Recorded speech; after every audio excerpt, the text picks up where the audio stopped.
Welcome to Page to Screen, the podcast where Nikki and Kristina discuss books that were turned into movies and films that were adapted from books. As always, we do remind you that spoilers lay ahead. Now, we invite you to decide with us the age-old question, which is better, the book or the movie? Hey everybody! In this episode, you might hear from some hellhounds, and by hellhounds, I mean we're dog sitting. So apologies. Also, sorry for calling them hellhounds. They're adorable, and we love them. Okay, bye! Will you make it out of this podcast alive and sane? Only time will tell. Welcome back to Page to Screen. Joining as always, is my favorite happy haunt, Kristina. Aw, thank you. How are you doing, Nikki? Oh, I am so pumped to talk about your birthday pick. Me too.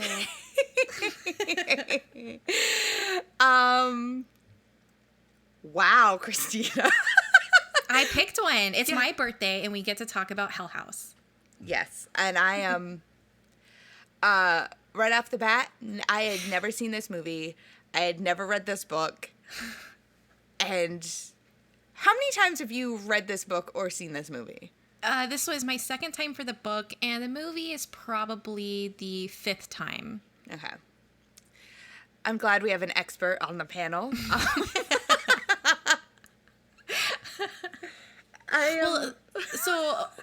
The book is the 1971 horror mystery novel by Richard Matheson.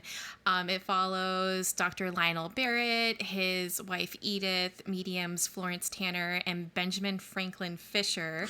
And they go to Hell House, which is considered the most haunted house in America, to figure out whether or not there is life after death for a rich old guy who pays them each $100,000 to stay a week. So that's where we're at. Yeah, before I read the book, because I sent Christina, I do a lot of my book stuff through the library, and I remember sending Christina a picture of what it pulled up when I typed in Hell House, and it was just like a guide to dealing with annoying friends or something like that, and I was like, okay then. So I looked up Richard Matheson before I read the book. Yes. And I had no idea. Yeah. The career that he had. It is amazing. I mean, I recognized the name and I couldn't place where until I Googled him and it was like, oh, I Am Legend. I know that one. Like that, okay, done. But then, like, the Twilight Zone episodes. Yes. Especially, like, one of the most famous ones with, oh my God, his name is, I'm drawing a blank now. Captain Kirk. Yes, Captain Kirk. What is his name? There's something on the wing. That one. Nightmare at 20,000 Feet is the name of the episode. Now I can't remember his name either. Oh my William God. Shatner. That's it. Shatner. He's the guy. He's the guy with the issues in that one. But I also didn't realize that Richard Matheson also did the short story for What Dreams May Come. Yes. Which, if we want to cry, we can do that on the podcast. He also did Stir of Echoes, and then he wrote the short story that was turned into the movie The Box that starred Cameron Diaz. Mm-hmm. He's done a lot, and he's definitely going to show up on this podcast again because so much of his stuff has been adapted into film and TV. And just like everything else we've been doing this year, somehow every time we do the next one, it somehow ties into the previous one. And he wrote the screenplay off of the short story Duel that Steven Spielberg directed. And then he also wrote the screenplay for Jaws 3D. Yeah. Yeah. And he was someone who, he wasn't just, a writer of short stories, novels, prose. He did a lot of screenplays. So this one, he wrote the screenplay for the movie as well. It's not like he's passing it off to other people. So the book for Hell House. Well, I want to ask you a question here because In a way, I Yeah. almost think that this should have been after reading and watching The Haunting of Hill House by Shirley Jackson, but too late now. So, Yeah. have you ever read The Haunting of Hill House? I have not, but I watched the series on Netflix just like I think everyone else did, and Yeah. I loved it. And have you seen the old 1960s The Haunting? I'm sure you have. I yes. feel like we've talked about it. Yeah. Yes. Yeah. Yes, we have. I've watched that, and didn't they do the 1999 remake with We don't talk about that one. We don't. That's no. the woman? Okay, we're not going to talk about it, but we're going to talk about it because the woman who's in that, who plays the woman who's like the kids, blah blah blah. She lives in my neighborhood. Oh, really? Oh, that's funny. I see her at the grocery store all the time, and I'm like, ooh. Glad she made it. And how you doing? How are all those ghost kids? Well, the interesting thing is because I like the Shirley Jackson Hill House, and I like the first adaptation in the 60s. I think it's really good. But Yeah. if that is a PG story and film, the book Hell House is an answer to that by Matheson, and it's a lot darker, and it's definitely a hard R. Like there's it's a lot more adult and sexual and perverse than the movie is like a PG-13. It's like a compromise between the two, but I like kind of comparing the two since it's got a lot of the same bones to it with the way that the house is and the way that they have people come in, and it's a mixture between regular folks and then mediums. That's the same here. So it's like the structure's the same, but he amped up everything. Yeah, I was going to say when we started talking about the movie that as I was watching the movie and reading the book, there were so many similarities to The Haunting, where it's like, it's almost like the same number of people, 2 men, 2 women. It's paranormal. It's, you've got the one guy who's not really a true believer, and you've got the one guy who's in it for the money. So so it's basically like, it is very much a companion piece. But in comparison to The Legend of Hell House and the Book of Hell House, the book feels like it was written after the movie to like fill in some gaps. Yeah, I can see that. Because the book goes into so much detail about some things, and there are some great scenes in the book that didn't make it into the movie. And then it's also, according to my notes, let me just read my note to you. This isn't a hell house, this is a horny house.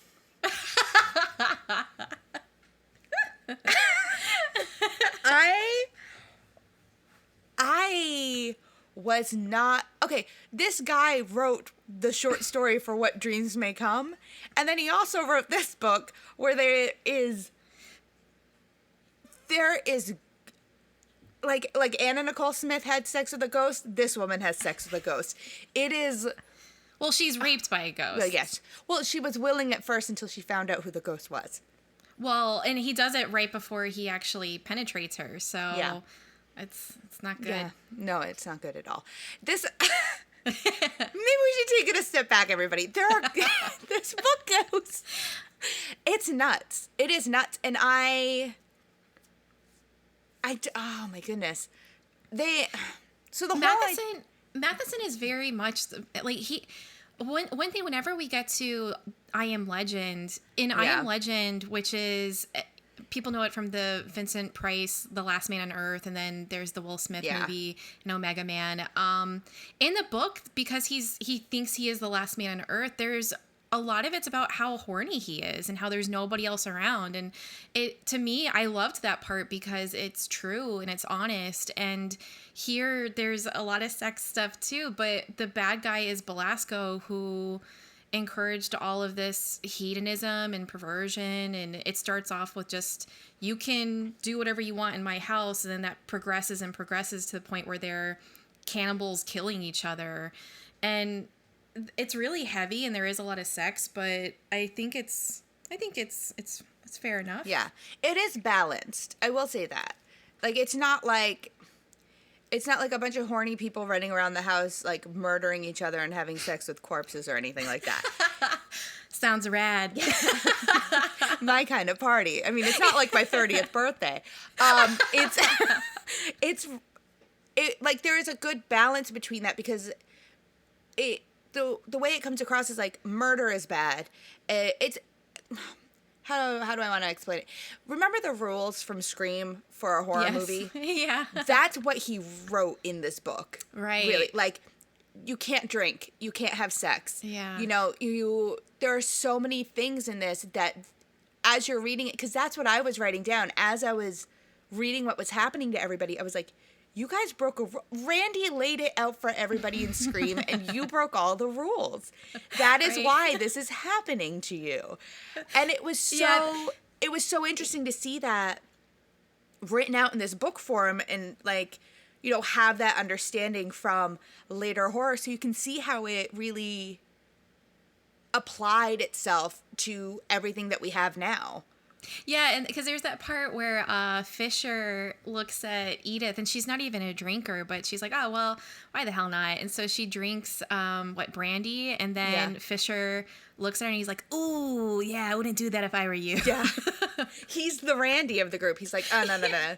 He's like, I've been there, done that. I don't want anything to do with it. Yeah. And then you find out that it was, like, spiked with absinthe. So, yeah, definitely don't drink that. I love, though, how absinthe has a completely different life in books and movies, where it's like this, it might as well be peyote in all of this stuff. I've had absinthe. It's fine. I wasn't looking for ghosts to have sex with. Legit, or did you have the Americanized absinthe? Because it's two different things. Well, sure, but still, the legit stuff, it's not going to do, you're not going to see the green fairy running around. No, not after your first glass, probably. I mean, what I know from books and movies, it's all lies. Yeah. I think you have to, like, drink something else with it, too. Like, I think you already have to be on the edge. I think it's like tequila. Tequila! You know what I mean? Like, I can't do tequila shots. Straight up, if I drink straight tequila, I can tell you literally I have 30 minutes to get home and go to bed. Because I can't do it. Like, one tequila shot will knock me out.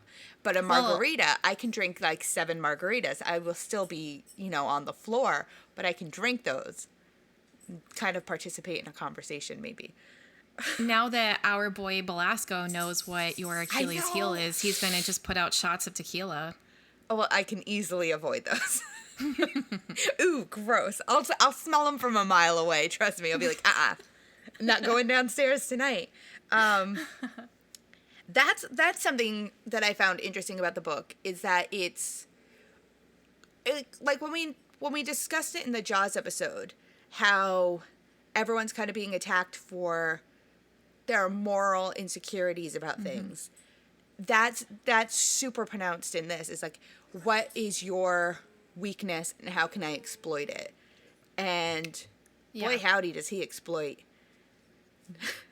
everyone. And I thought of it because earlier this year we did The Wizard of Oz, and I kept thinking back to that with Belasco, who is the big bad guy in this one. And Belasco is kind of like the horror version of Gatsby. He would host these parties that initially were just like, oh, come over here, drink. And then that turned into an orgy. And then that turned into people were doing drugs and multiple partners. And then he just kind of detached himself from it and just watched it. And then they started to kill each other. They started to eat each other.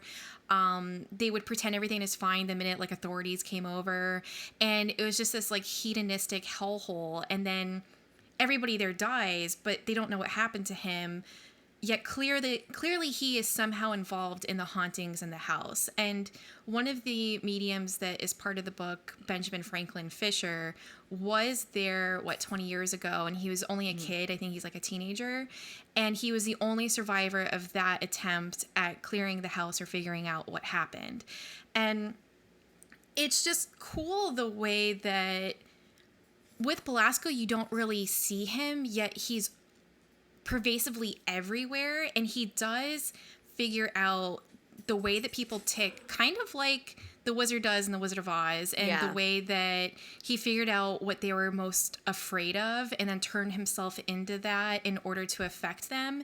And then in the movie, he congratulates them all by increasing whatever they were most insecure about. And here Belasco just exploits these people and what they are afraid of or what their problems are. And for Barrett, he's just like this pompous, arrogant doctor who thinks everybody in the house should leave except for him. He is the only one that can figure it out.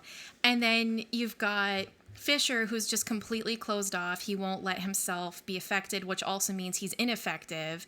Edith, who's completely sexually repressed, possibly even a closeted lesbian. And then Florence Tanner, who is way too open. Like, if Fisher's too closed, Florence is way too open and is exploited for that. And I just think that's so cool from a psychological standpoint. Yeah, it was interesting how quickly he was able to figure out everybody's issues. You know, like it's something that, like, it took me a minute to realize what everyone's issues were, because you don't really get everybody's stuff right away, especially with Florence. You find out that her brother died. Mm-hmm. And Belasco is using that and pretending to be his own son to try and manipulate her. Like, oh, I lost my love, blah, blah, blah. Like, all the same stuff that happened to her brother. The stuff with Edith, I found interesting. Like the sexual repression and all of that. But also, I was kind of upset at... I mean, it was a different time when it was written versus now, where anytime she had these ill thoughts about, like, and because she was basically being manipulated by Belasco, anytime she had these ill thoughts about Florence, who was apparently supposed to be a looker, because they talk about, like, the shape of her breasts and her body, and Edith was always like, there's that part where... it's so awkward. It's very awkward. Where she's supposed to watch her change into that leotard, so they make sure she's not hiding anything when they do their, like, seance-y bit. And she even has to, like, spread her legs so they look everywhere to make sure that she's not hiding anything. And Edith was very... Like, she saw Florence's body, like, fully. It was just, like, her first thought was to compare it to her own. And then... that's, I guess, when Belasco was like, this is something I can take control of. But throughout the book, Edith is very much against... Anytime she has an ill thought towards Florence, it is instantly just, like, the worst thing that could ever happen to her. Mm-hmm. And this idea that, you know, the lesbianism is evil. That's something that's always bothered me, because it comes out mostly in modern film and television. It's such a cop-out. With the greatest example being something like the TV show Pretty Little Liars had a character who was trans, and they made that person the villain. And when really? See that I didn't know about that. Yes. Wow. I wrote a whole paper about it for school. So I'm very knowledgeable on the subject. But when characters who are lesbian or gay or trans or fall anywhere under that, like gender fluidity, writers will typically put them in a villainous position, which is such a cop-out. And then when we keep digesting that information as a viewer or a listener or a reader, it buries itself in our mind that this is bad and this isn't good. And like you know, when you Buffalo Bill in Sounds of the Lambs, he didn't have to, like, he could make a skin suit just because he wanted one. Like, Cruella de Vil doesn't need a reason to make a puppy coat. She just wanted one. It's that sort of... That's the kind of thing that really, like, irks me when I see it. And to have a big section of this book just be like, her being like, no, I could never, why? It was like, I don't know, maybe because you want to. You don't have to justify it. But I understand this was written in the 70s. It was a different situation. So, but I just wanted to, No, of course. that's where it was at for me. I was like, ugh, really? And it's really complicated because with Edith, with her background, her dad, you find out molested her, and then her mom was really crazy religious and told her sex was bad. So she, as a kid, was traumatized by sex. Yeah. You know, who knows what happened in her life, and you know, she's got a husband that is not sexually open with her, so she's completely repressed, and then possibly, you know, bisexual or lesbian. Yeah. And the problem is that the way that she figures that out is by you know, the demon Belasco fucking with her head. Yeah. So the way it all comes out is in an extremely negative way. And the thing with Richard Matheson, because I've read some of his short stories too, and there's a movie called The Trilogy of Terror, which is 3 of his short stories, and it's funny because he's not nearly as problematic as some of the older writers, especially male writers. You can tell that he tried, like he did see women as not just lower than men, but he saw them as equals, but he was still writing them with a little bit of a problematic eye. You know, the whole bit with Edith looking at Florence for the sitting, it's still the male gaze. Even though it's a woman doing it, it's still Matheson's point of view looking at a beautiful woman. So it's problematic. And I was talking about this with my husband, Carlos, where, you know, skip to the end. I do want to see this remade because I think that it's not completely problematic and it's not completely bad. I think it's great. And personally, I enjoy both the book and the movie, but there are just little tiny tweaks that you can make where it's a little bit less uncomfortable. And like with Edith, you just make her also a physicist or also a scientist. And then if she does, you know, get the mindfuck from Belasco, it's almost like she accepts it, and then she turns that weakness into a strength where it's not a weakness. It's just her knowing herself from the first time and her accepting her sexuality, which was like gone for so long. And like, if you have that tweak, I think it's fine. Yeah. But yeah, where it sits, you do kind of read it and you're like, ooh. Yeah. Especially reading it now. Like, I imagine that when the book came out, if I had read it, because we don't really have these kinds of conversations weren't really happening then. Yeah. I feel like then it would just have been like a passing thing. Yeah. But correct me if I'm wrong. It sounded like in the book that Edith and Barrett don't have sex or never have had sex. Yeah, and that was what I was thinking about too. It's definitely that they at least hardly ever have sex, but it's not clear if it's never have sex because he as a kid had polio, so he's got problems with his lower half with the polio, but it doesn't sound like he is completely like paralyzed. It doesn't sound like we've got a Born on the 4th of July situation. It sounds like they still have something every now and then, but it's not often, or maybe it was just when they first got married. I don't know. Yeah, because that's where once Belasco gets into her head, that's where I was like, is it because she's in a marriage of convenience versus a marriage of love? Yeah. And that upset me. That upset me so much for her because I was like, you know what? Maybe she deserves this. Like, not deserves it in a bad way, but maybe this is like, it's less Belasco taking control of her and trying to ruin her, and more, like you said, her coming into her own and understanding that this is what I need in my life versus what I've had. Mm-hmm. Like, now that she's older and she has a better understanding of it. Because Barrett is also older than her, too.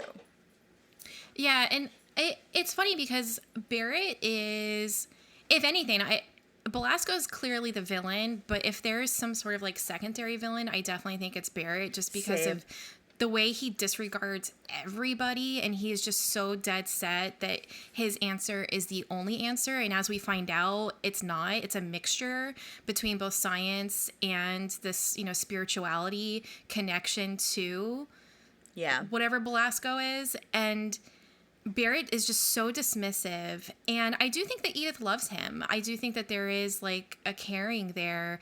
But she talks about how she can't be alone. She doesn't want to be alone. And the longest that they were ever apart was 3 weeks when he was on a different mission.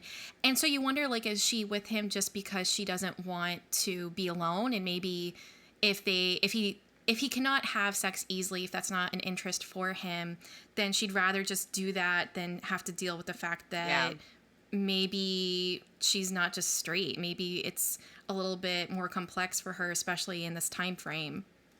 Yeah, and their relationship, honestly, is extremely problematic. Yeah. He kind of talks to her like she's a child. He does. Like, especially like the rocking chair was moving and he was just like, ugh, it's wind, leave it alone. Or she would see a shadow and he'd be like, it's nothing. And it's like, oh, she's seeing a ghost. And then, like, talking about him being gone, there's that section where she talks about how she felt while he was gone. And she had depression and she stopped eating. And then rather than tell him all that stuff when he came back, she was just like, oh, I think I have the flu. And it was just like, it's almost like a Stockholm syndrome situation that she's in. Yeah. And I definitely think that she needed the house. She needed the house to open her eyes to a lot of the stuff that was going on. And I think it did. And, you know, the end, when we get to the end, because Barrett and Florence both end up being murdered by the house. And so at the end, you only get Edith and Fisher. And I think that's really interesting because Barrett and Florence were both more actively trying to tackle the house, whereas Fisher and Edith took more of a backseat ride with the house. And it's cool, I think, where the more submissive characters actually end up being the ones able to tackle the house. And this is where I think like another adaptation would be kind of cool because Edith ends up being kind of strong, but it should be maybe just cranked up a bit at the end. Yeah. If that makes sense. Edith ends up saving Ben. Right. Which is this is where I think like Edith and Ben needed the house because they walked in that house completely different than when they left. Mm-hmm. Like Ben had completely closed himself off to all of his paranormal skills. And I think to everything. I think he closed himself off to the world.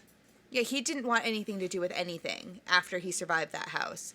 And Edith had no idea anything about the house at all. Like she had no idea what was going on in the house. She walked in just as her true honest self.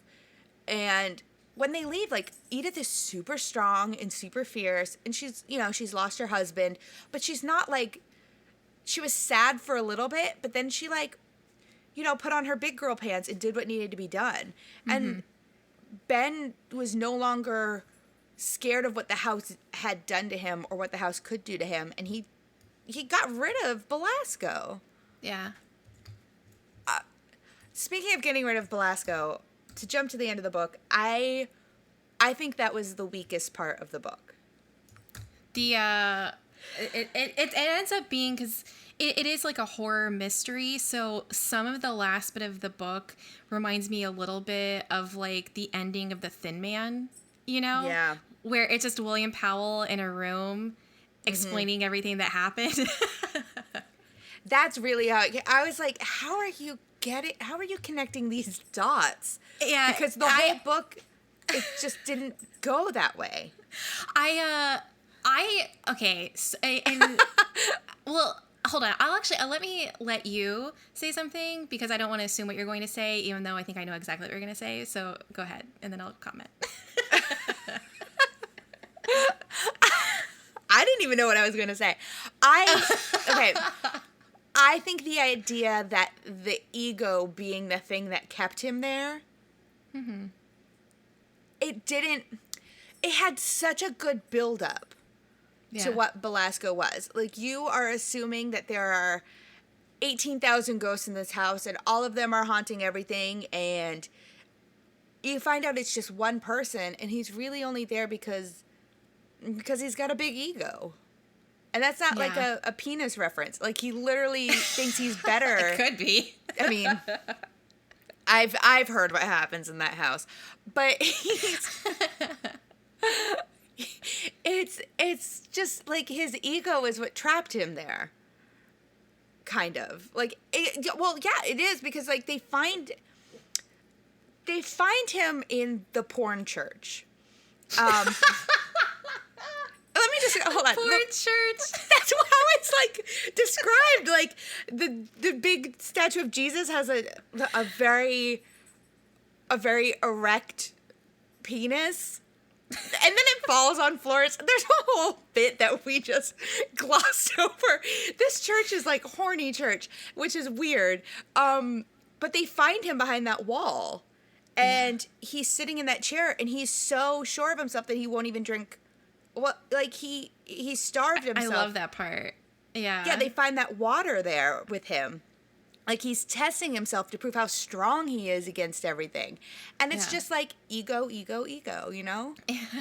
Yeah. So the first time that I read the book, I had watched the movie before, I think twice, but I didn't have the memory, like, I didn't have the movie memorized or anything, but I am reading the book, and it gets to the last bit where Fisher is figuring everything out, and then he goes, well, it's because, the roaring giant everybody knew of Belasco as a lie, and he was actually extremely short. And I said, wait, what happened? Yeah. Because I'm like, where in the book did they talk? How did he figure out that he was short? And it kind of feels a little bit like in the old 60s Batman when they would do the riddles and then it just like jump to the conclusion. It's like, well, how did you figure that out though? So I was like a little confused with that, and there is like just a lot of explanation of everything at once, which I find to be like a little funny, but I love what the actual explanation is, even if the way that Fisher got there kind of skips over some things that he probably should have gone through maybe perhaps there should have been more Easter eggs throughout the book to explain what he was able to figure out at the end. Yeah, because it comes across, no lie, it comes across as a genie in a teapot. It's not quite a genie in a teapot. It's not as bad as a genie in a teapot. Because we knew about the ghost from the beginning, okay? Yeah. We knew there was going to be a face-off with the ghost at some point, unlike a face-off with a genie. But the explanation to it felt very genie in a teapot, where it was like, okay, did you just not know how to wrap it up? Or were there things... I like to think that there were things that he wrote, and then when he went to his editor was like, cut all that. I feel like some of it is with these authors who want to give little nods to like the old pulp stories and the serials. They did that kind of stuff in old pulp novels where there's nothing there, and then you just kind of figure out what it is at the end, and they're kind of like doing that, but on obviously like a much better level. Like, I think Richard Matheson's a really good writer, and I just think that maybe a little bit more of a breadcrumb path to the ending would make me a little bit happier, but that's like, me probably being a little picky. Like if we saw like a cane or something, something to allude to the fact that... And they do that in the movie. In the movie, there's a point where when Florence is in the cellar, you see two, what are they called? Those like leg things, kind of like in Forrest Gump. The braces. Yes, thank you. Leg braces. You see those up against a wall. Yeah. And they don't call it out or anything. It's just there. No. And that's kind of what the book needed. Something to let someone like me understand, like, that makes sense. I love though that I love Belasco as a character, even though he's not one that you are directly interacting with throughout the book. Yeah. The idea that he placed himself at the very center of this church behind the cross it just shows what he thought of himself and the way that he dies, that he willed himself to die and actually held water. Like, he had water right next to him. So at any point he could have given himself the hydration that he needed, yet decided to not do it. He had the control to kill himself. It's so mind-blowing. And then the thing I loved is that one of the ways that he gets defeated is this machine that Barrett has brought called the reverser, that will actually take out the energy from the house. That way the spirits can't use it to run amok.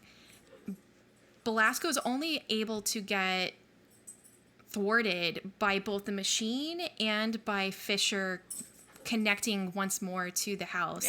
And that Belasco, ahead of his time, actually built his little tomb to have iron in it? No, lead. Yeah. Lead. It was lead, so that it couldn't break through.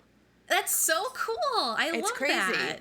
It's creepy. It's very creepy. And like the position that he put himself in, his body in, it just shows that he thought he's higher than God, you know? Like he placed himself above God in his house, which, I mean, that all goes back to the fact that he liked to watch everything that was happening in his house. Yeah, he stopped actually interacting in the orgies and everything just so that he could watch it all. Yeah. It gives me like, not like godlike feeling, more of a Zeus idea, where he created this world for all of these people to stay in, and then after a while he just liked to watch as they, destroyed themselves. That's where I also get the the Gatsby vibe, that Gatsby created this paradise so that all these people can come and party, but he actually didn't partake in all of it. He was more watching it just because he had this other plan in mind. And Belasco has all of this power over people, and that's what he likes. He likes the power of it. And with the whole ego at play, he likes the idea of controlling other people's will. So he was able to do that on Earth when he was alive, and then he's able to do it spiritually for anyone who sets foot in, his hell. Yeah. It's very, like, and I just wish, because that's all super interesting, but I just wish that we had a couple more things. Because honestly, the one thing that bothered me too is, when Florence dies, she's able to, crawl out from under the very, very crazy looking Jesus statue. And she's able to draw a bee with a circle around it. And when I first saw that, I thought it was Barrett, because Barrett's so egotistical and so mean to everybody. And the house seemed very angry with Barrett, and I was like, oh my God, Barrett's the reason behind all of this. And I was totally in on that. I thought I had Nancy Drew'd this. Yeah, I honestly thought in my heart of hearts that Barrett was connected in some way, and that's where we were going with this situation. And then Ben was like, I know what that means. Belasco's behind the whole thing. And I was like, how did you get that from a bee with a circle around it? Yeah. I feel like there had to have been a page that was missing where it's let's connect the dots here. I think that connecting the dots is something I think the readers need more. Also, I wasn't really that surprised when I read the book when you find out that there are no other ghosts and that it is only Belasco. I almost had it wasn't really that surprising to me. And I think that that Matheson tries to make you really believe that his son and that relationship with Florence is legit, and that doesn't make me sold on it. Had there been more activity that makes it seem like there are actual other spirits there, maybe even a manifestation of a woman walking around or something like that, would have had more of a surprise. And when I first watched the movie, because the first time I watched the movie I was a teenager, and it was before I read the book, and I remember watching the movie and being more surprised that it was only Belasco. Yeah. And then forgetting about it and reading a book and being not so surprised. Well, I also wanted, in the book, there are two people who come to the house every day to give them, like, food. And I wanted those two to be a part of something with this. Like, maybe they were putting something in the food, and that's why there were all these weird manifestations. Mm-hmm. Because just like there was, like, absinthe in the brandy, I wanted there to be, like, oh, maybe we shouldn't eat the food. It's making us go crazy. I don't know. I think I wanted more of what modern day, like, crime and horror sounds like versus what was crime and horror then. Okay. Like, I think that's what I was putting into it because, like, based off the title alone, you're like, ooh, Hell House. You're like, Satan and fire and crazy stuff. And then you read the book and it was tamer than, it's the Jaws phenomenon, you know? Like, before you get into it, you're thinking just off the title alone, you're like, oh my God. And then you get into it and you're like, oh, this isn't as bad as I thought it was going to be. I mean, I think it's pretty bad. And if you compare, and this is where I think it would have been good to do maybe Haunting of Hill House first, because in that one, there's definitely a lesbian undertone, and two of the characters are clearly into each other. And it's one of the things I liked about the Netflix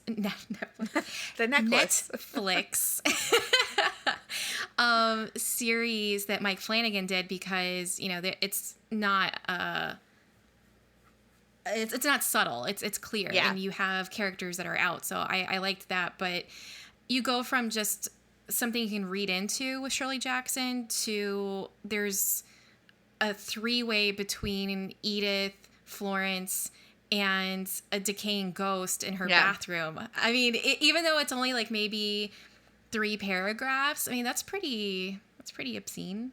It was, and honestly, when you read that part, I was completely unsure of it being real or fake. Yeah, like, was Belasco also manipulating Edith in that moment?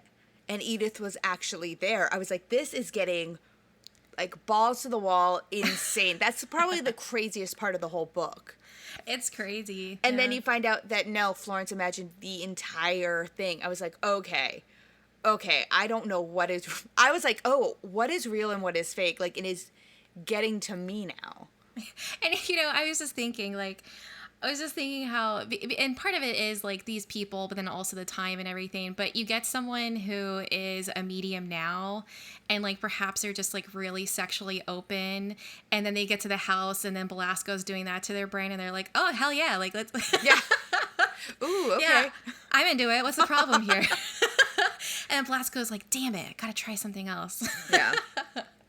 You know, looking at the characters, because talking about, like, Florence's weird imaginary sex scene, it's interesting how, like, Barrett is the other side of Ben. Like, Barrett is super open to figuring out what's going on in the house.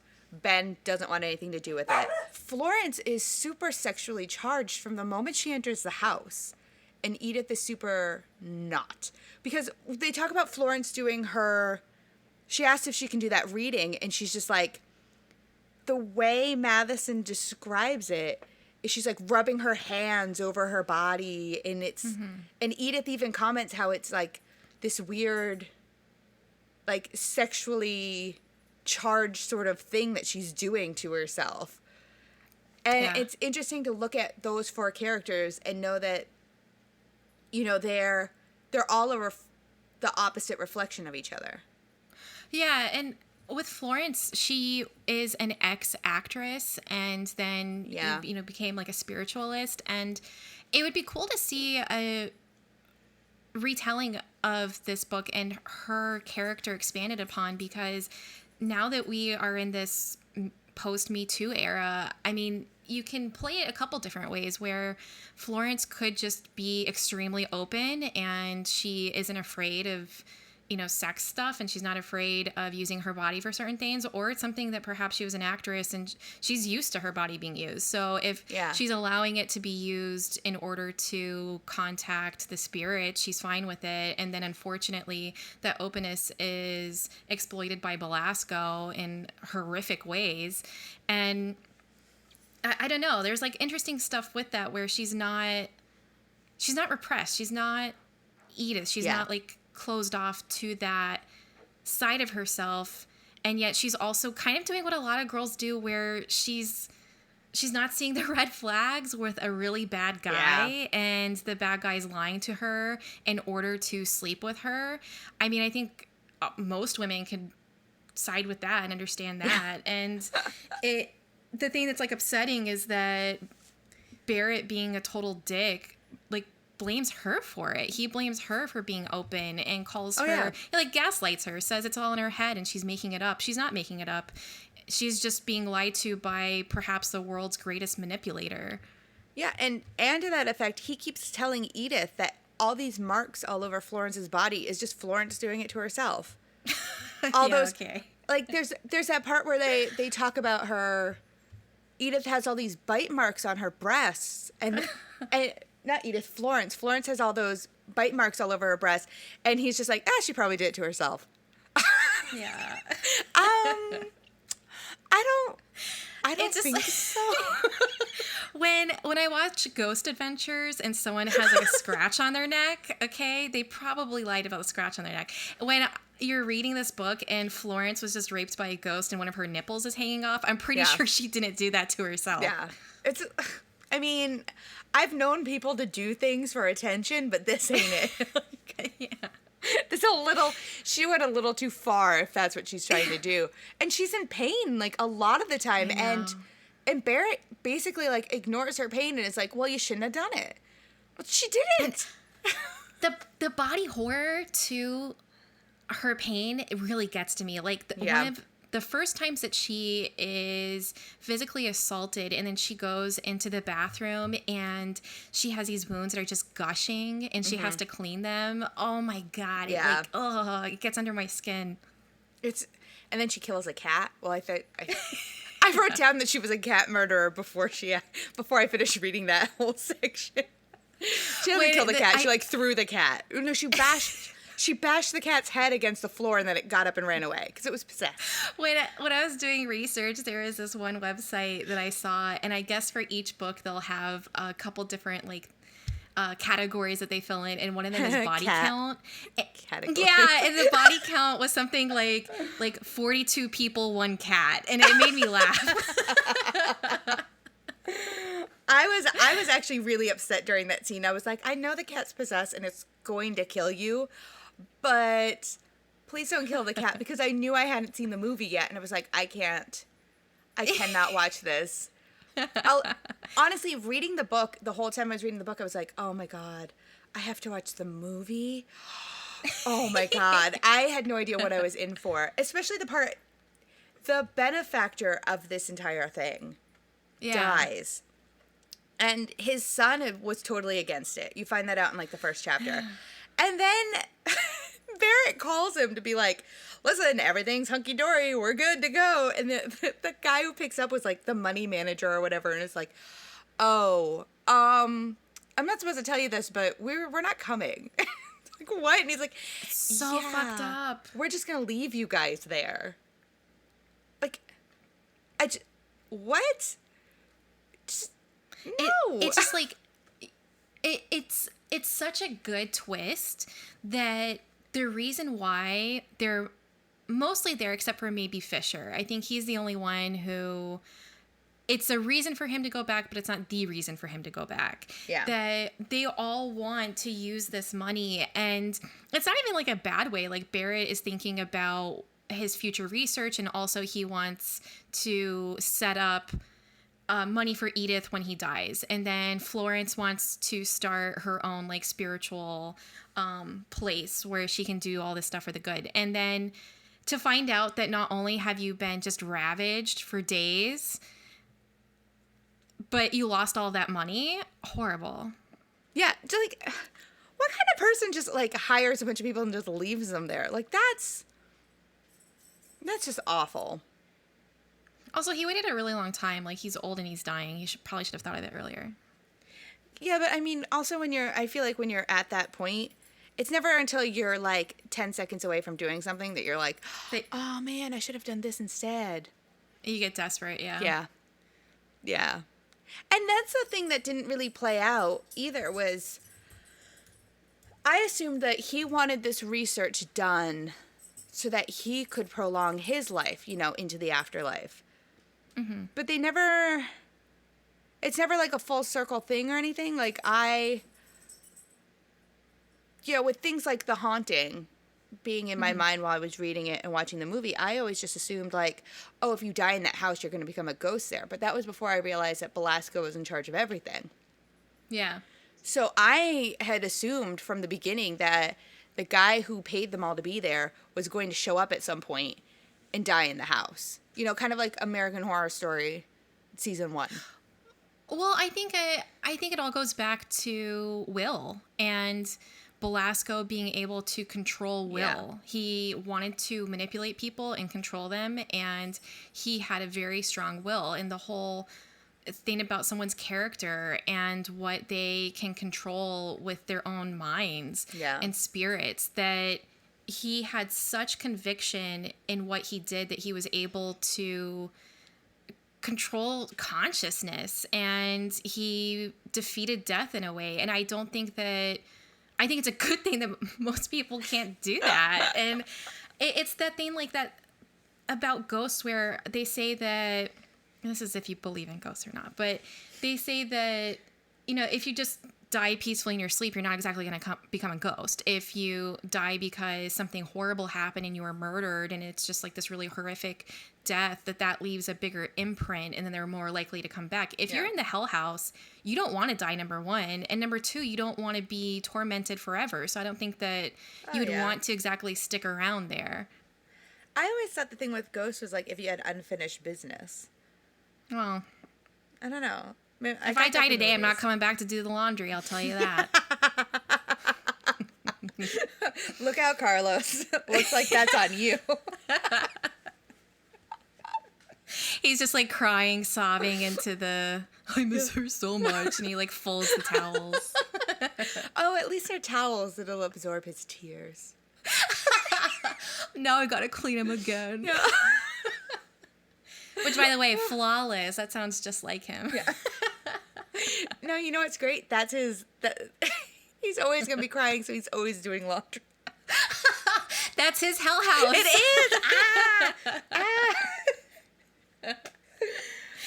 I did want to mention one thing. This is I don't know. So, okay, the machine that Barrett brings, called the Reverser, which, by the way, it made me laugh a little bit because I was just thinking about Uno. Like, he's got this like reverse card, like haha, at Belasco, and Belasco's like, damn it.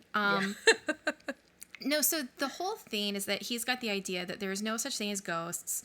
He doesn't believe in all of the, medium spirituality. He thinks it's all explainable, it's science, and that it's this whole energy thing. So he sees the house as a conductor, a generator, and that if you just reverse that energy, he's basically a Ghostbuster. He's like prototype Ghostbuster, and that if you're able to absorb that energy using this machine, that he can stop the hauntings. Yeah.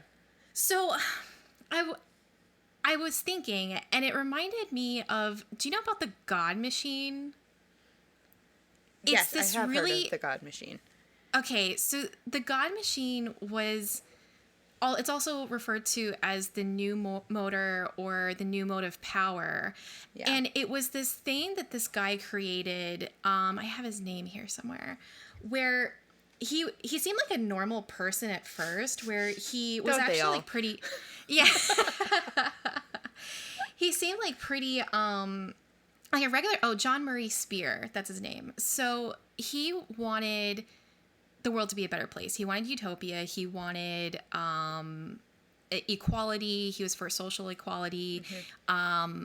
Very progressive. And then something like some sort of screw went loose in his head, and he wanted to create this electrically powered messiah, and he thought that in doing that, like, all the world's problems were going to be solved. And it's this crazy machine that he actually built, and then it turned into this like very cult-like thing, and people were like having sex around the machine in order to get energy into it.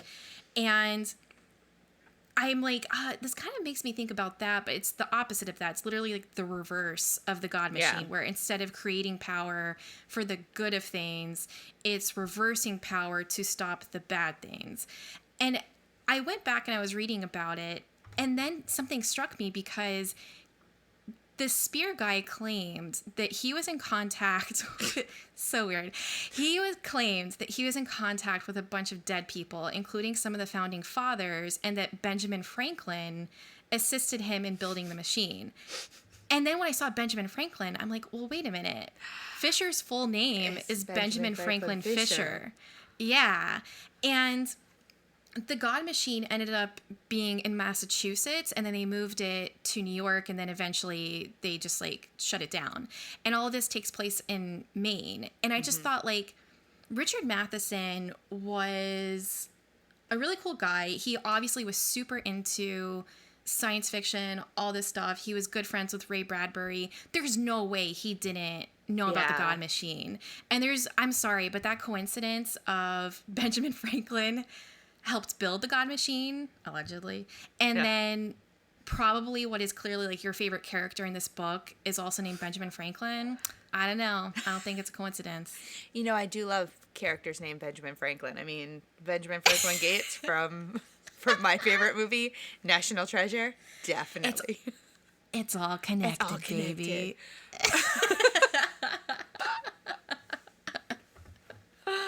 It is super interesting. It is literally like that house was the God machine.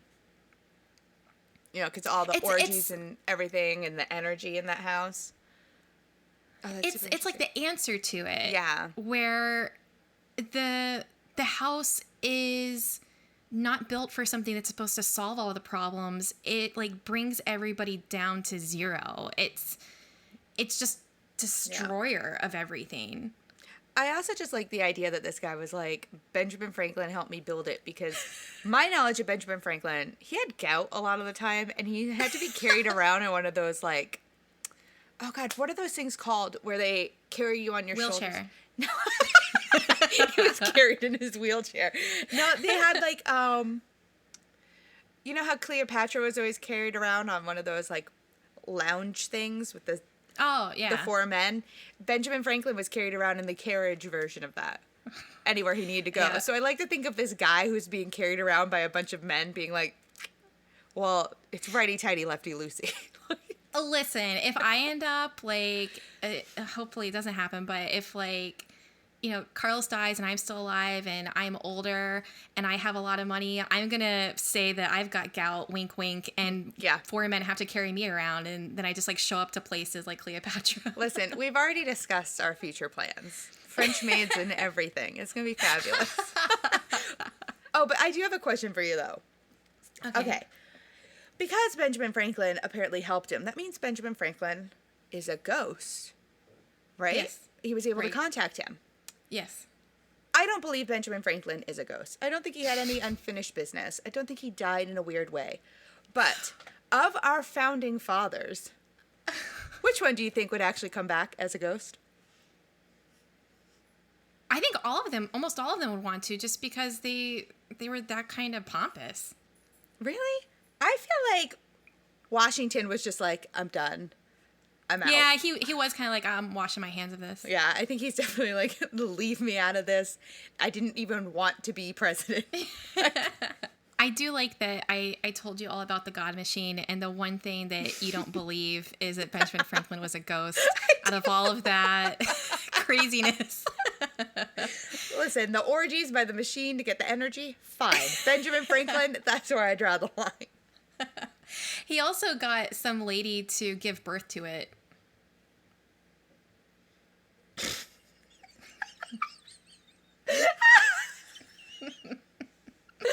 You know what? More power to you. If you can, honestly, I don't think I could ever lead a cult, so just, maybe I'm just not that motivated. Oh, goodness. But ghosts, machines, all that fun stuff, I think that's a good segue. It's not a good segue, but we're going to call it a good segue. Listen, this podcast has been hijacked by Belasco, okay? It's time to talk. The movie. Yay! So the movie is The Legend of Hill House, which is a 1973 adaptation of the book directed by John Hugh. As we said, the screenplay is by Richard Matheson, and the film stars Pamela Franklin, Roddy McDowall, who I heart forever, Clive Revel, and Gail Honeycutt. The story is the same. There's really you can pick apart some like minor details. The story is the same. It is, if the book is a hard R, this is like maybe one curse word away from being an R, but it's a lot more toned down. Yeah. The sexual stuff is toned down. Even like you could easily do the book as a body horror. There's like a whole bit with like a severed hand that attacks Edith. Yeah. Like that doesn't happen in the movie. It's a lot more tame. Yeah, they're the same yet different. That's why I said earlier, I feel like the book comes across as being written after the screenplay for the film, because he was able to add so much. There's so much more detail in the book. Mm-hmm. And the movie feels like the book on fast forward. Yeah, and muted a little bit. And the movie's pretty tight. It's only like, I think, an hour and a half. Yeah. So it's not long. Yeah. I honestly think this might be one of the shortest films we've watched so far. Probably, now that I think about it. Yeah. And because they're able to fit so much into such a little bit of time. But that's like, I thought that was great.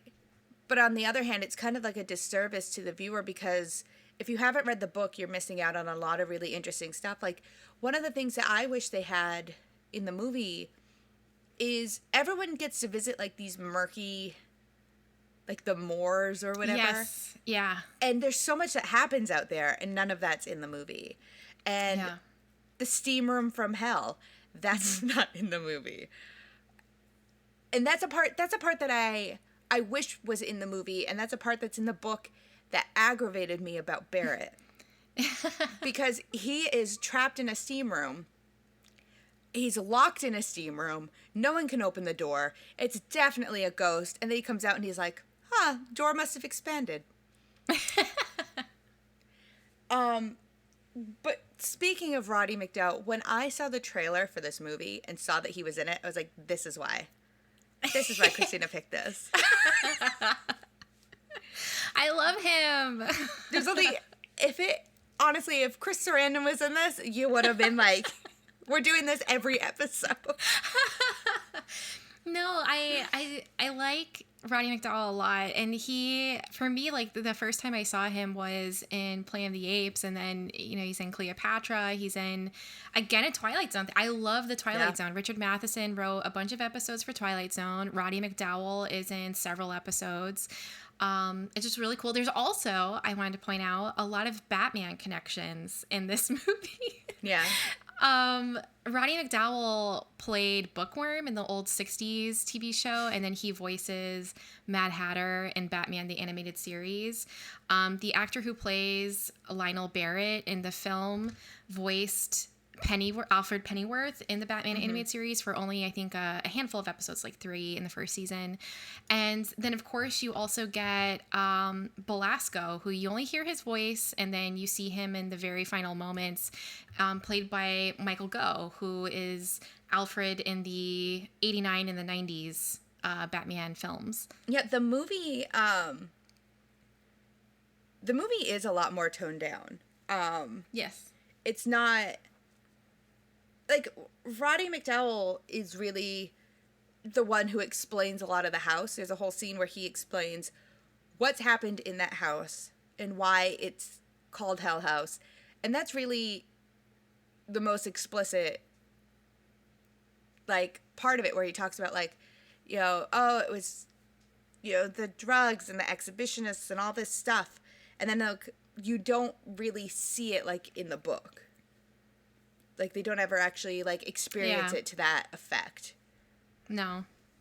I do like the when the hauntings occur, I do really like the effects that they did. It's almost completely practical effects. The only like added stuff that they have is when like the streams are coming out of her fingers when she's doing the sitting. And aside from that, I thought that they did a really good job with the effects. And I actually jumped when I rewatched it for this. It's the part when Florence goes into the hall and they're having breakfast and she starts yelling at Barrett and then he's got the teacup that bursts. Yeah. I thought that was so good and like legitimately scary, and then like everything's flying around and the like meat platter comes like charging at him with the spears coming through. I think it's pretty well done. Yeah, and it's very much just like in the book. Yeah. When it happens, which I thought like I was very happy to see that. Like honestly, this movie, Rosemary's Baby is our peak. It is our baby. And I feel like this follows some of that same stuff where it is not exact, but it is definitely close to being like an actual page to screen adaptation. And I think I haven't seen all of it. Like Richard Matheson, he also wrote something that turned into Somewhere in Time. There's a couple things that I actually haven't seen of his that were adapted, but out of even the stuff that I've seen, which I think is the majority of it, that he did that was later on adapted, I think this is the closest one. And this isn't just the first one that he had a hand at the screenplay, but this is definitely like the closest where there's not much added into the movie. There's just mostly stuff taken away. Yeah. And I think part of it is that this is, 1973. They could have pushed the bar on stuff, but maybe they just wanted more audience members and didn't want to scare people away with the lesbians. So instead, like, some of that stuff's cut out, but it's pretty close. Yeah.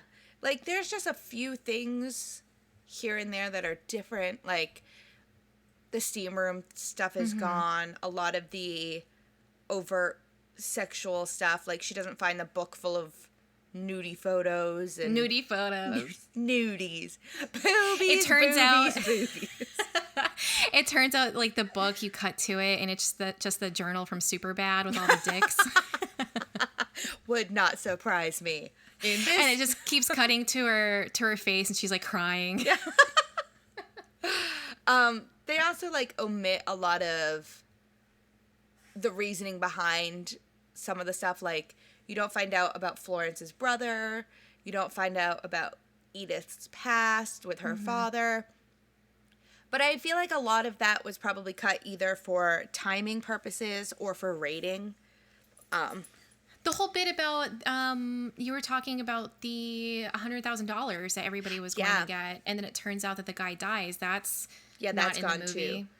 So I think what they were able to do with this film is they took away a lot of the slow pacing stuff and just injected this film with all of the craziness. Yeah. Because there's that possession scene. Yeah. Where Jesse watched the trailer and was like, huh. Honestly, if you're going to watch the trailer for this movie, turn the volume down. Because I still had the volume up because the air conditioner was running. And it is the loudest screaming I've ever heard in a movie trailer. And I love horror, so I watch a lot of movie trailers. This was just scream after scream.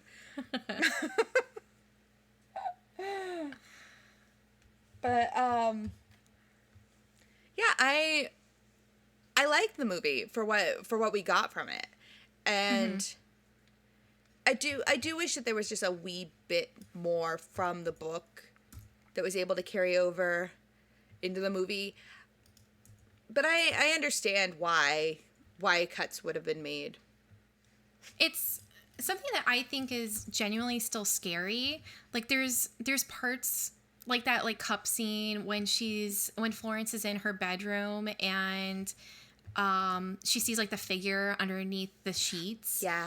There's stuff that I think is genuinely creepy. And the book is one of the few books that I get scared reading it. Like, I've read and, like, seen so much that at this point it's just almost like going through the motions sometimes reading. Like, it doesn't actually scare me. I might think something's creepy or really well done, but I think the movie still kind of holds up with some of it. I think it could be redone, and I think that you get someone who's maybe a little bit more gory and not afraid of doing some of the sexual scenes and just like going hard into the Belasco horror of stuff. But the movie is still creeps me out. Yeah, I definitely think that if they were to remake this, it would have to be something like a Netflix original or, you know, an HBO situation. And I think HBO would be a good place. Yeah. And I think it could be done. I think it could be done, and I think it could be done well. With the right people attached to it. It's because I agree I don't say this very often about anything that we read or watch. I'm very much into the originals of things. I'm not big into remakes, but this is one where I think a remake would elevate it. Yeah. So I wouldn't be mad about it. For a moment there, I was hoping that perhaps Mike Flanagan might do a third season of Haunting and he would tackle it, but Oh, that'd be brilliant. Well, I've like rescinded that idea because I don't think that he'll do it because I think that he may have done the first 2 seasons because the source material, I believe, might be open. It's what's it called? A public domain.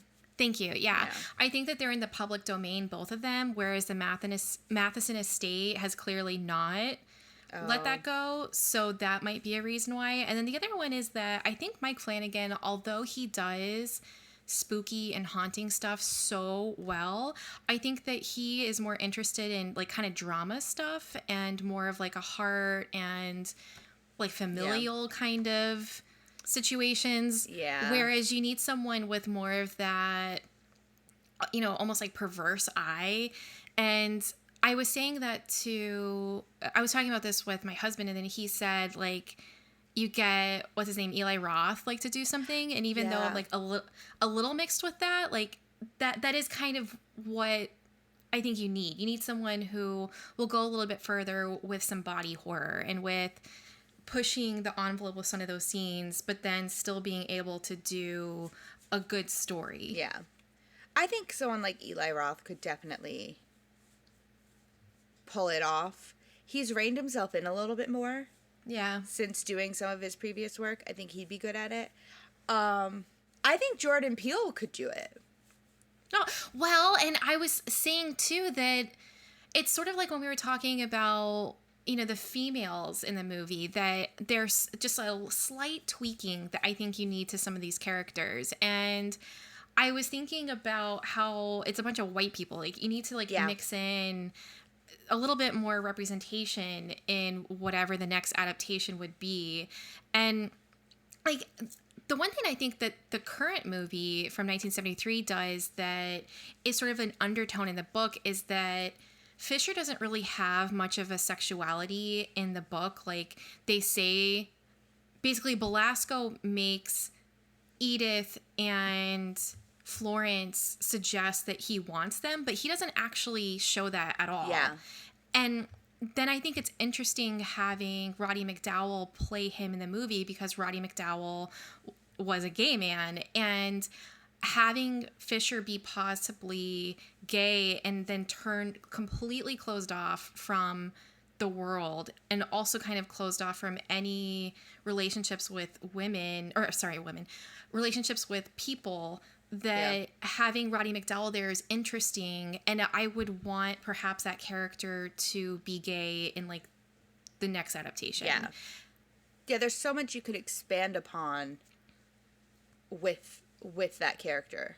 Mm-hmm. I think the best horror movies are the ones that own up to the fact that the stuff that is happening is so insane that at some point you're going to laugh about it, because that's human nature. And that's why I feel like an Edgar Wright could do it justice. But if we want to be super source material, like, this is a horror thing, we should do horror, I definitely think Jordan Peele. Those are my picks. Be cool. I would love to see Jordan Peele do it. I mean, he's got a new movie coming out that I know nothing about, that I'm already, like, let me buy my tickets now. I think it would be great. I'm all about it. I mean, when you think about, like, thinking about this movie, there's a lot to talk about the movie, but there's also not a lot because it's so much like the book. This is like that Rosemary's Baby situation all over again, where we were like, yeah, it's so similar. Remember this? But I like the fact that Richard Matheson wanted Richard Burton and Elizabeth Taylor to be in this movie. Yeah. As who?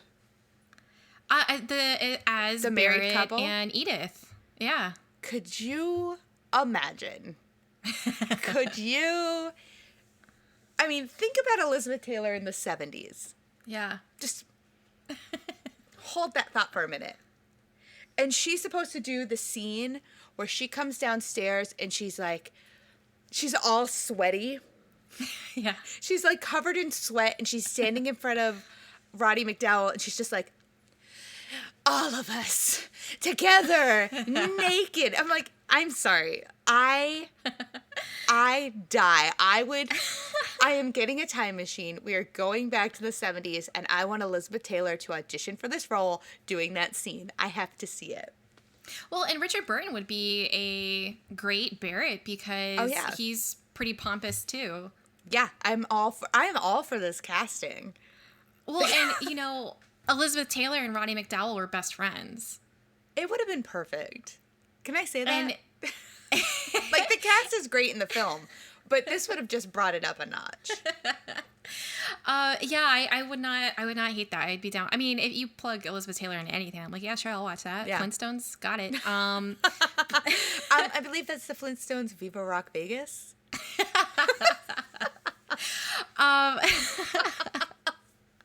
No, I think that's really interesting. But then even you look at the two people that they did end up getting, and it really is like, well, we didn't get Burton and Taylor, so we got these two. Yeah, they're close enough. Yeah, It's like they went to like the dollar store version.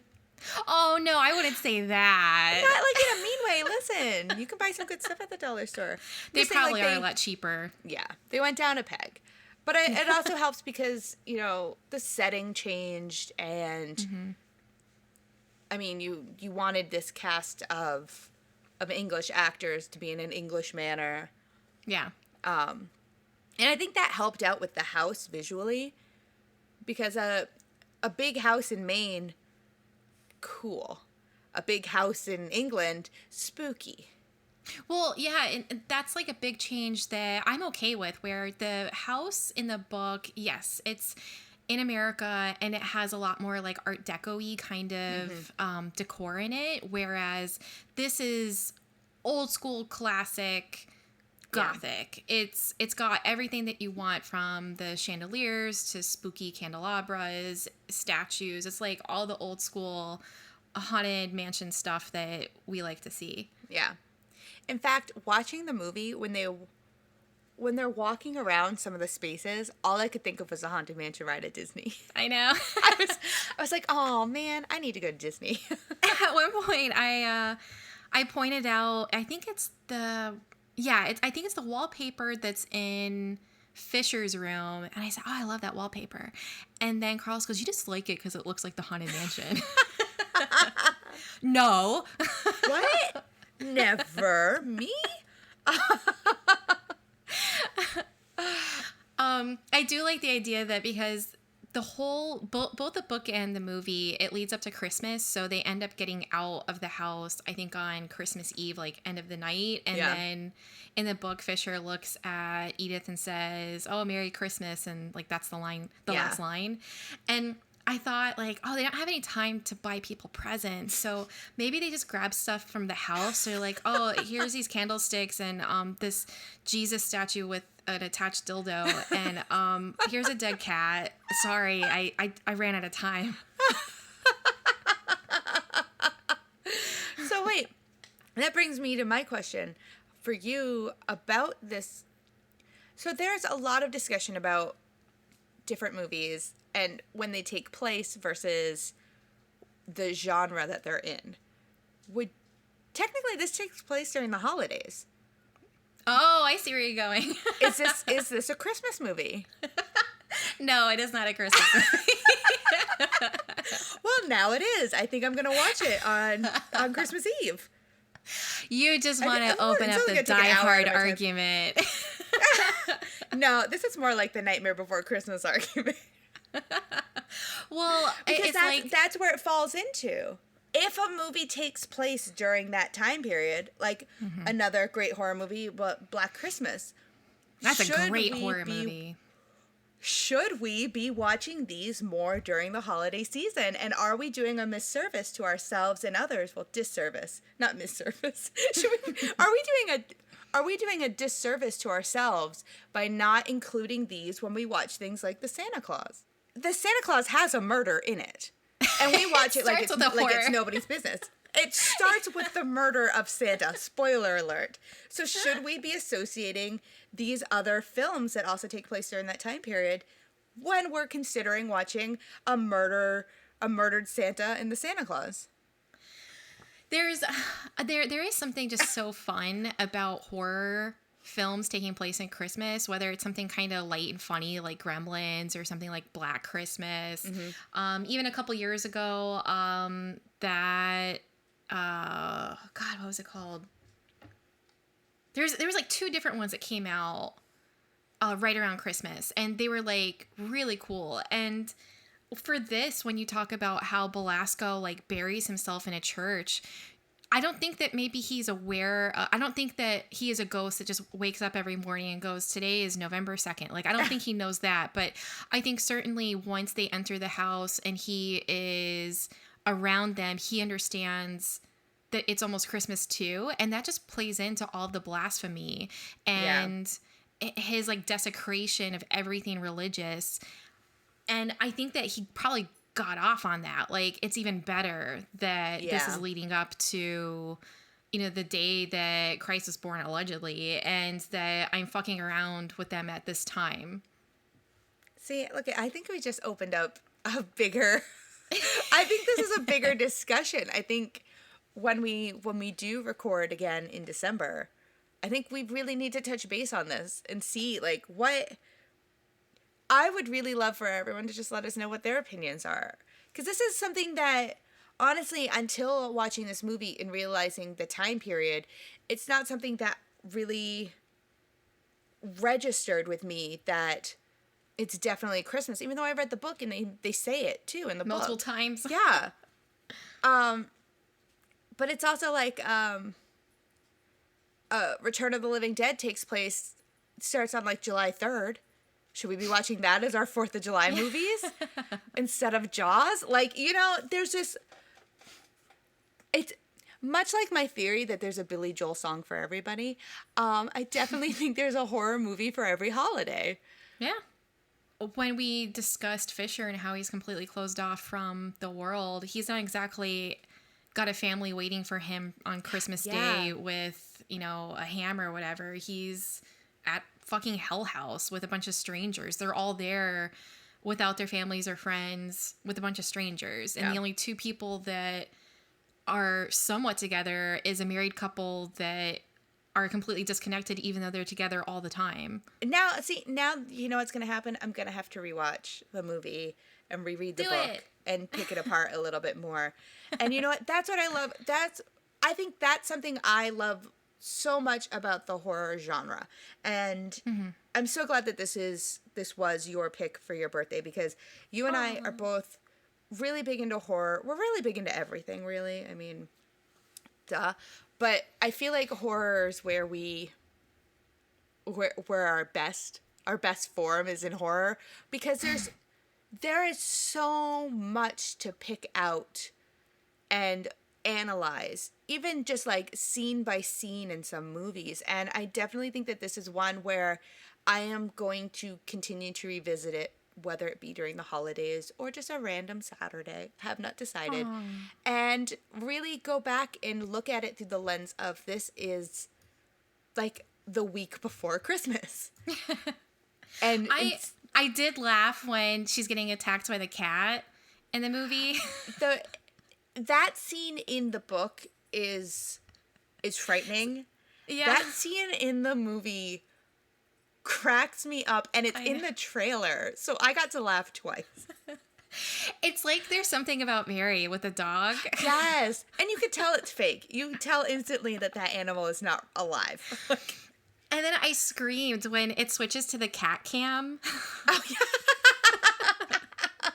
More movies need animal cameras.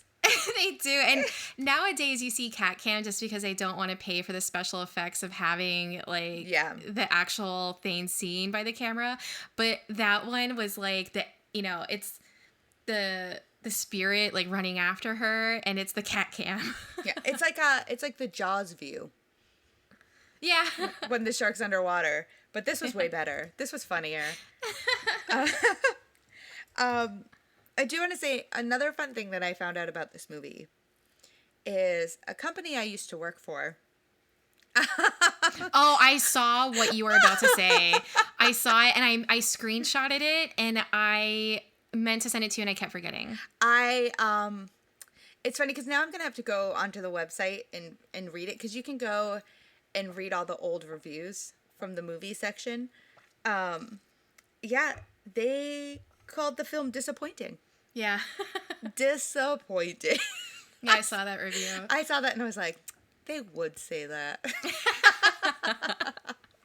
Yeah, it actually got some. I thought when I looked at the reviews that there would be more negative reviews, but people seem to enjoy it. Yeah, Leonard Maltin loved it. I think he gave it 3 out of 4 stars. And I saw that a few different reviewers kind of echoed the same thing, saying that it was a different type of ghost story. And I just love ghost stories and haunting stories. Mm-hmm.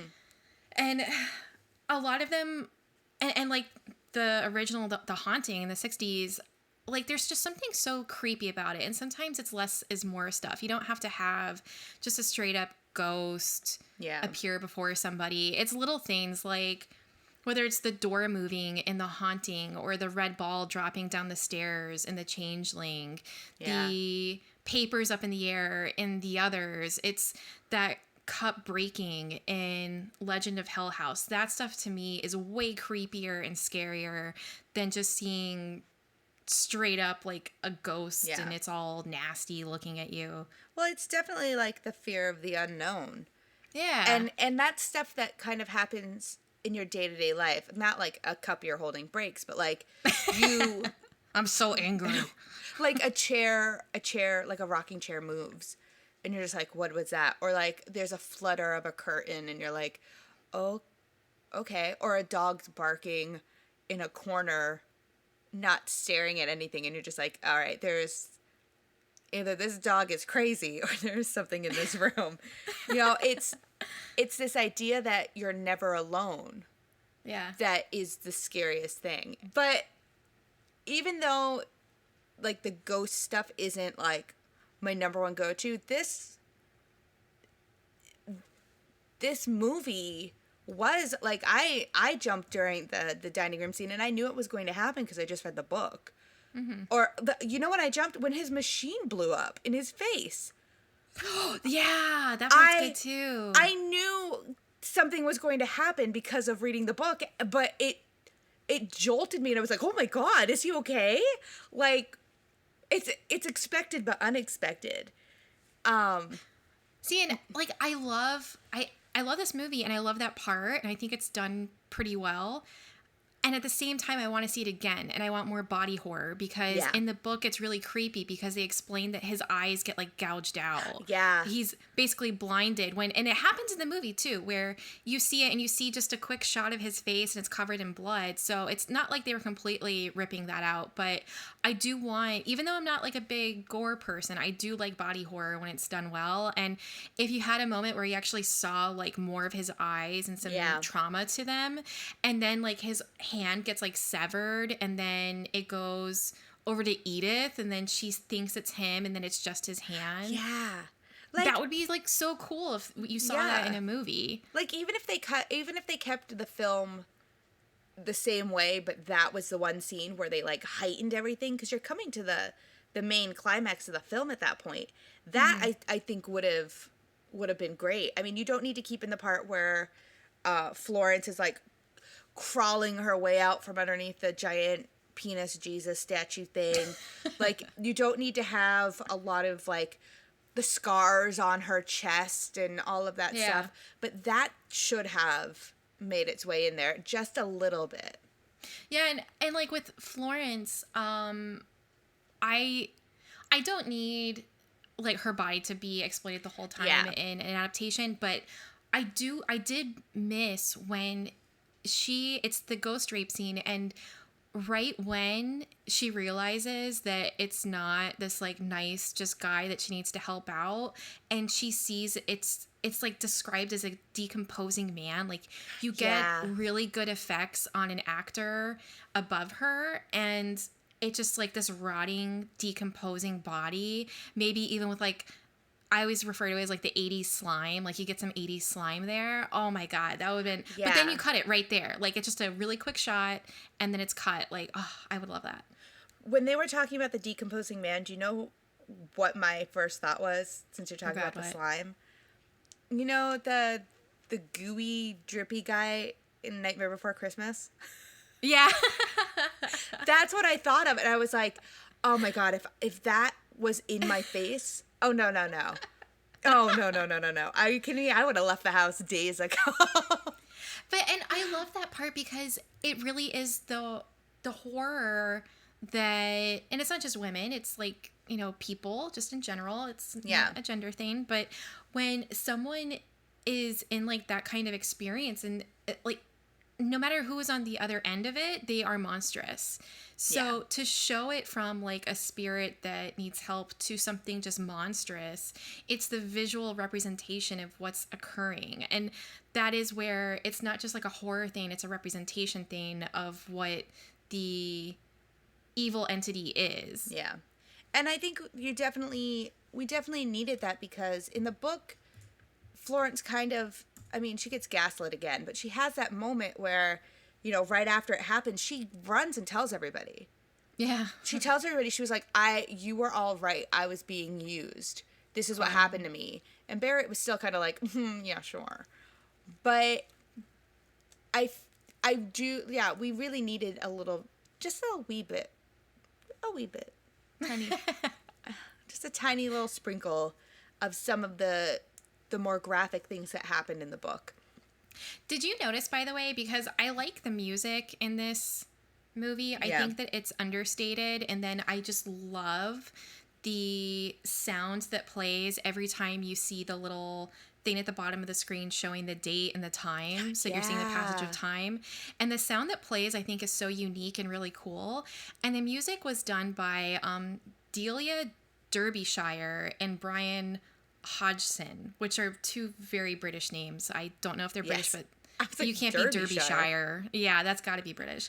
Yeah. So they're actually Doctor Who. They did like the music for Doctor Who and the sound of the TARDIS. That makes so much sense. Yeah. Listen, I used to be very big into Doctor Who, so I know that checks out, because it was it is such a distinct sound.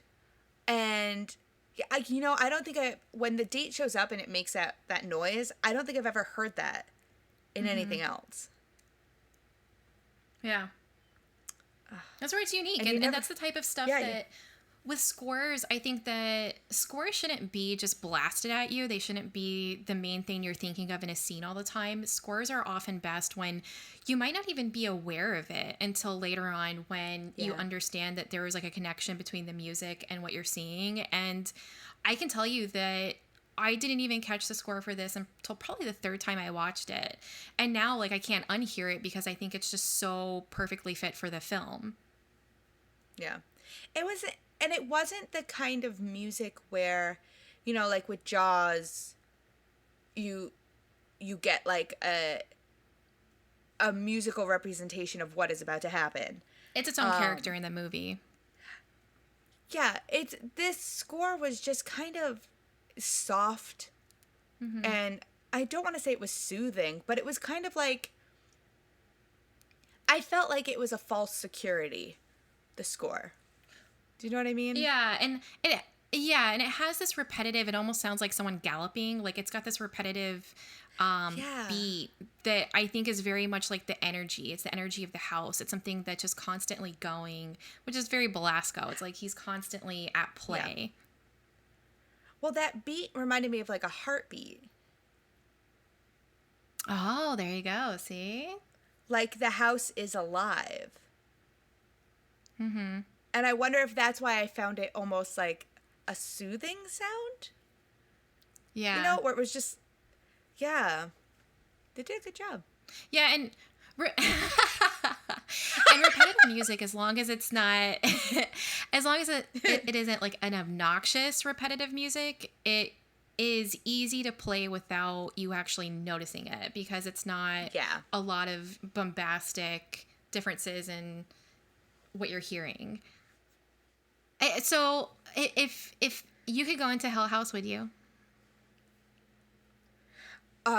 Pre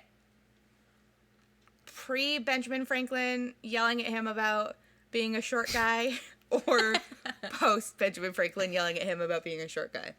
It's pre Benjamin Franklin, but you get to go with Benjamin Franklin from National Treasure. Me and Nick Cage in a haunted house? Are you kidding me? Yes. And yes. you get to wear the dress that Florence Tanner wears at the beginning of the movie with the big white collar. Oh, I would look so good in that. Done. You look really cute. You look really cute. Thank you. Ooh, I'd have to get a matching hat though. Something really cute, like a little beret or something. I was gonna say a beret. Oh my god, I'm gonna be a mime. No, you get the beret, and then as you're like touring the house, you're like, oh, what's this brooch? Well, the ghosts aren't going to be using it, and you put it in your beret. Yeah.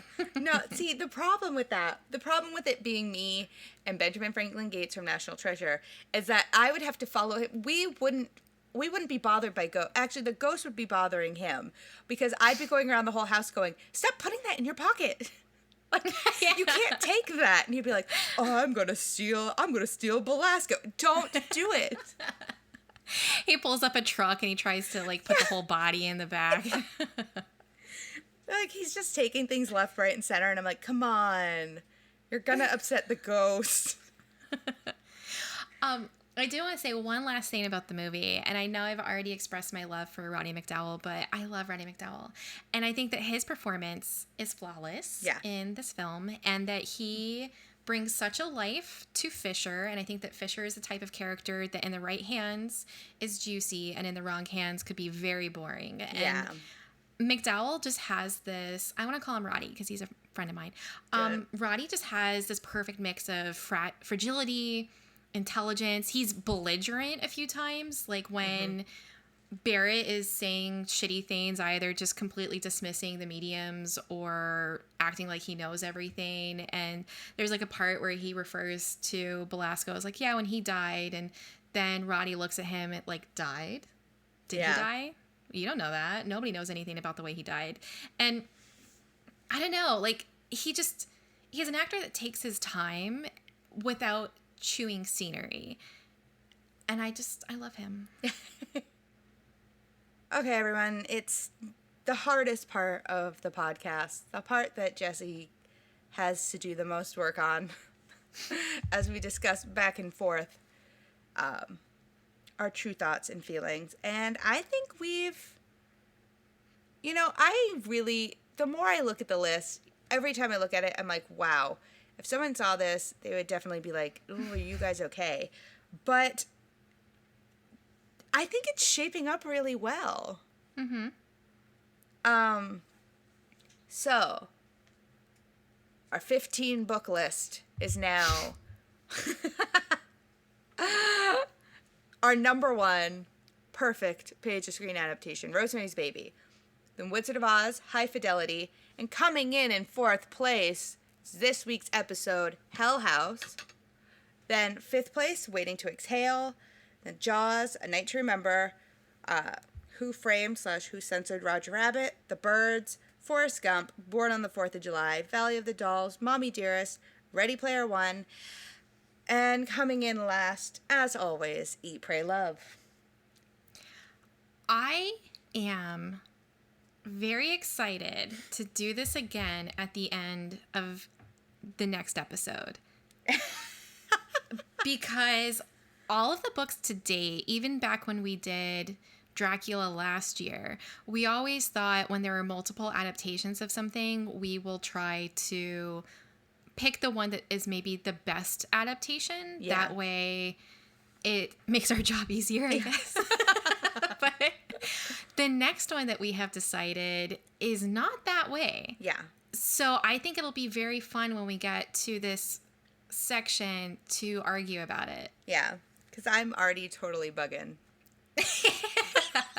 As if. Whatever. Listen, it does not say RSVP on the Statue of Liberty.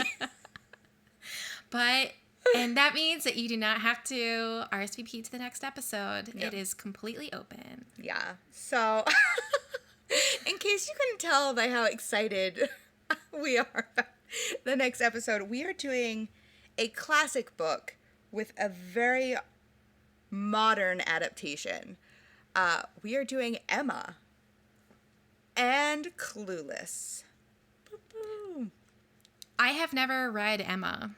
I haven't either. Perfect. So I'm going into this completely dry, like nothing there. But Clueless, I have seen 100 times, like easy. I once taped it off of the television onto a VHS. That's how old I am, everybody. I taped a movie on a VHS tape so I could watch it more. I remember getting so mad when my parents would take one of the tapes that I made and re-record it over it. Yes. But yeah, I'm super pumped for Clueless. And it's not dropping next week. Next week is summer vacation. Woohoo. We're going to take some time off because we've earned it. Look at all the books we've read. And if you're following we do 2 a month. Yeah. 2 a month. Just because they throw in an extra week because of the way the calendar works doesn't mean we changed to a month. Exactly. And for everyone who's following along with us, maybe even reading the same books, you earned it. You know what else you get? Go to Pizza Hut and get yourself a free personal pan pizza from the Book It Club because you did it. Tell them we sent you. They know us. They know us at Pizza Hut. Now someone's going to email and be like, you owe me one free pizza. I haven't bought myself a free pizza. Wait.